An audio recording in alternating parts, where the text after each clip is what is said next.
арналар түшер, күз жетер.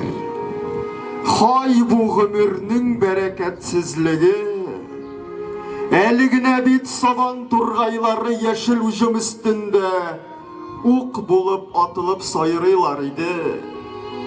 Ә хәзер арыш басу өстеннән җил йөгерә, сагыш арта. Арыш басу уртасындагы тузанлы юлдан кара тура атында чатыр чабып, Ташлытауга таба Тимерхан чыгып китте. Запас первой категории диде Шайхияның турында. Алар законы буенча 24 сәгать эчендә военком янында булырга тиешләр. Шулай тагын 2 көн үтте. Менә бер көнне кичен көтү кайтканда авыл дүрт итте. Колхоз кәнсәләренә бер пачка повестка килгән иде. Моңа кадәр күз авыруы белән солдаттан калып килгән Хакимулла кыш теледәй кагазны кулына тоткач, аның чын мәгънәсенә төшенмәде. Кружка, кашык, җылы кием, 3 көнлек ризык, паспортны алырга, чабата кимичә күн аяк киемгә 30 кагаз. Ул кичне утлар озак янды. Кемнәрдер төн буе гармун тартып йөрделәр, капкалар шыгырдады, келәтләрдә он тузгыды, кыскырын ашыгыч рәвештә җылы оек башлар бәйләде. Сугыш шулай башланды. Әле бүгенгә кадәр кешеләрнең өйләнешү, туй ясау, кунак җыю мөмкинлекләре бар иде. Бүген ул бетте. Бүгенгә кадәр ир белән хатын, килен белән кайнана үпкәләшәләр, бер-берсенә җәбер сүз әйтәләр иде. Алар бетте. Үпкәләп, сөйләшми йөрүче егет кызлар була торган иде. Үпкәләр онытылды. Сугыш дөньяның вак тияген оныттырды. Бүгенгә кадәр булган тормыш бер төш күрү кебек кенә булып калды.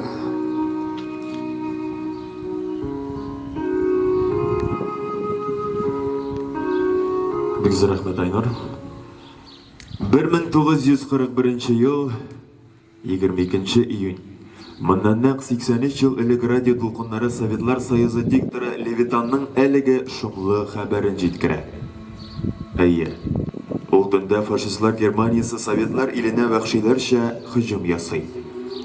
Ул дәһшәтле еллар алып килгән бәлане, хәсрәт фаҗиганы сөйләп тә, язып та бетерерлек түгел. Әлеге сугыш турында китаплар укыганда, анда катнашучыларның үзләрен тыңлаганда күзләрдән яшьләр килә, тәннәр шымырдый. Сугыш 1418 көн һәм төн дәвам итә.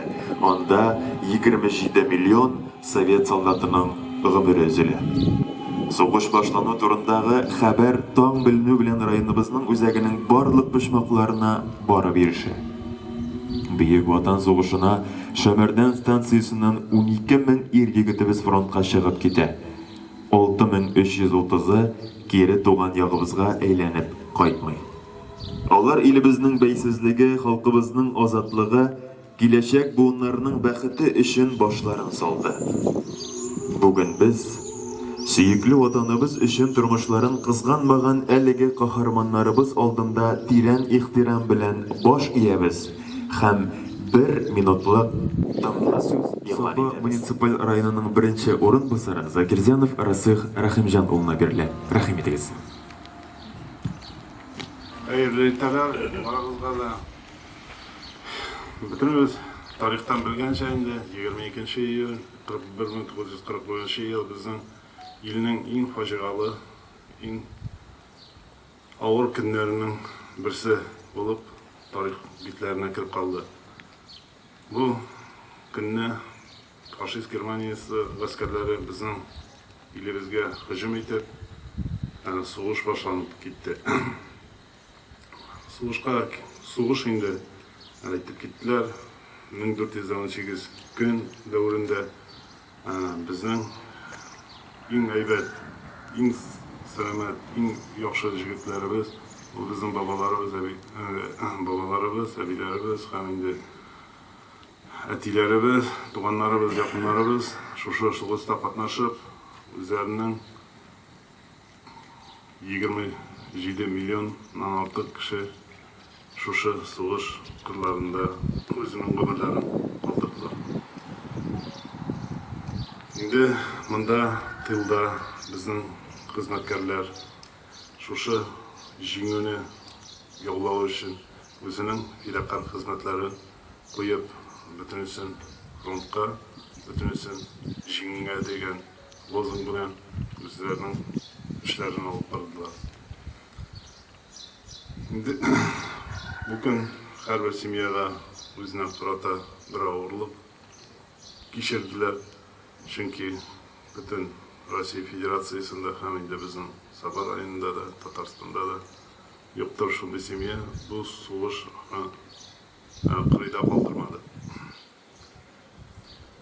Инде без күпмедер сугыш бетте дип тынычланып йөрдек, яхшы тормышларда яшәп барганда, менә сез белгәнегезчә инде безнең 22 елдан махсус хәрби операция бара. Нәкъ шул шәһәрләрдә, шул шәһәрләрне без яңадан аларны шушы нацистлардан азат итәргә туры килә. Бүгенге көндә безнең анда да Сабар район җегетләребез үзләренең гомерләрен бирделәр. Анда сугыш бара. Инде бөтенебез дә шундый теләктә.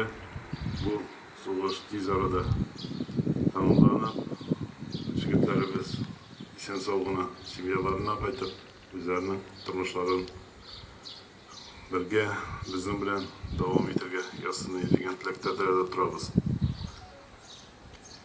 Бу көнне онытып булмый. Бу көн бөтенебезнең дә хәтерендә булырга тиеш. Инде нинди югалтуларга дучар булдык. Һәммә менә бу сугышта катнашкан бөтен гражданнарыбыз, алар үзләренә карата геройлар, алар безгә шушы якты тормышны булдырырга насыйп иттеләр. Алар шушы бийик җиңү булмаса, безнең мондый тормышта яшәмәсек дигән уйда калам. Инде бөтенесенә дә аларга дан, бөтенесендә без инде хәтердә торырга тиеш. Бу көнне без онытырга тиеш түгел.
Aman yeşil bala, kaytmagan saldılar солдатлар